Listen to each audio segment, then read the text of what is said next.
കഴിഞ്ഞ ദിവസത്തെ വീഡിയോയിൽ മുടി ആകെ കുളമായിട്ടിരുന്നുകൊണ്ട് ഇന്നലെ തന്നെ നമ്മൾ പോയി ഒരു ഹെയർ കട്ട് എടുത്തു. അതുകൊണ്ട് ഇന്ന് രാവിലത്തെ വീഡിയോയിൽ കുറച്ച് ഫ്രഷ് ആയിട്ട് തോന്നുന്നുണ്ട്. ഏതായാലും രാവിലെ എണീറ്റ് നേരെ പതിവ് പോലെ ജിമ്മിലേക്കാണ് പോയത്. പണ്ടൊക്കെ വേറെ പല ജിമ്മിൽ പോകുമ്പോഴും കൂടുതൽ നേരം കാർഡിയോ എക്സസൈസും വെയിറ്റ് ലിഫ്റ്റിംഗും വളരെ കുറവായിരുന്നു. ഇപ്പൊ എന്തായാലും അതിനൊരു ചേഞ്ച് വന്നിട്ടുണ്ട്. എന്നാലും രാവിലെ ആദ്യം ചെന്ന് കുറച്ചു നേരം ട്രെഡ്മില്ലൊന്ന് ഓടി. എല്ലാവരും പോലെ തന്നെ എനിക്കും ഈ കാർഡിയോ ചെയ്യുന്നതിനേക്കാൾ ഏറ്റവും ഇഷ്ടം വെയിറ്റ് ട്രെയിനിങ് തന്നെയാണ്. ഏതായാലും ഇന്ന് ഷോൾഡറിന് വർക്കൗട്ട് ചെയ്ത് ഇന്നത്തെ സെഷൻ അവസാനിപ്പിച്ച് ജിമ്മിൽ നിന്ന് ഇറങ്ങി. പിന്നെ ഒന്ന് കുളിച്ച് ഫ്രഷായി ബ്രേക്ക്ഫാസ്റ്റ് ഒക്കെ കഴിച്ച് പാലാ ഷോറൂമിലേക്ക് പോകാനാണ്. ഷോപ്പിൽ ചെന്നപ്പോൾ ആദ്യം കണ്ട കാഴ്ച അത്ര നല്ലതല്ല. ഇന്നലത്തെ കാറ്റത്ത് എന്തോ നമ്മുടെ ഇവിടെ ഷോപ്പിന്റെ ഫ്രണ്ടിൽ വെച്ചിരിക്കുന്ന ബ്രാൻഡുകളുടെ നെയിമിൽ ഒരെണ്ണം അഴിഞ്ഞു പോയിട്ടുണ്ട്.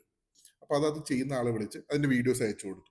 പിന്നെ പതിവ് പോലെ നമ്മൾ ചെയ്യാനുള്ള കാര്യങ്ങളൊക്കെ രാവിലെ തന്നെ നോട്ട് ഡൗൺ ചെയ്തു. നമ്മൾ പാം ടൈൽസ് പാർക്കിന്റെ ഒഫീഷ്യൽ പേജിന് വേണ്ടി വീഡിയോ ചെയ്തിട്ട് കുറച്ചായി. നമ്മൾ രാവിലെ കുറച്ചു നേരം കണക്ക് നോക്കിയതിനു ശേഷം ഇന്ന് വീഡിയോ ചെയ്യാനുള്ള ഒരു പ്രൊഡക്റ്റ് കണ്ടുപിടിച്ച് ഈ ടൈല് 6x4 സൈസിലെ ഈ ടൈലിലെ വീഡിയോ ഇന്ന് നമ്മൾ ഷൂട്ട് ചെയ്തിട്ടുണ്ട്. അത് കഴിഞ്ഞ ദിവസം നമ്മൾ പാം ടൈൽസ് പാർക്കിന്റെ ഒഫീഷ്യൽ പേജിൽ പോസ്റ്റ് ചെയ്തിട്ടുണ്ട്. അതിന്റെ ലിങ്ക് ഞാൻ ഇവിടെ കൊടുക്കുന്നുണ്ട്. പിന്നെ അപ്പോഴേക്കും ലഞ്ച് ടൈമായി. നേരെ നമ്മുടെ സ്ഥിരം ലഞ്ച് സ്പോട്ടിലേക്കാണ് പോയത്. വെയിറ്റ് കൺട്രോൾ ചെയ്യുന്നതിന്റെ ഭാഗമായിട്ട് നമ്മൾ റൈസിന്റെ പോർഷൻ കുറച്ച് കറികൾ കൂടുതൽ കഴിക്കാനാണ് ഇപ്പോൾ പ്ലാൻ ചെയ്തത്. മൊത്തം സക്സസ് ആയിട്ടില്ല, എന്നാലും എല്ലാ ഓരോ ശ്രമങ്ങളാണല്ലോ. ഫുഡ് കഴിച്ച് നേരെ തിരിച്ച് ഷോറൂമിലേക്ക് പോയി. പിന്നെ കുറച്ച് നേരം അക്കൗണ്ട്സും കാര്യങ്ങളൊക്കെ നോക്കിയിരുന്നു. ഇന്ന് ഒരു സ്ഥലം വരെ വൈകിട്ട് പോകാനുള്ളതുകൊണ്ട് കുറച്ച് നേരത്തെ നമ്മൾ ഷോറൂമിൽ നിന്ന് ഇറങ്ങി. അപ്പോൾ കൂടുതൽ വിശേഷങ്ങളുമായിട്ട് അടുത്ത വീഡിയോയിൽ കാണാം.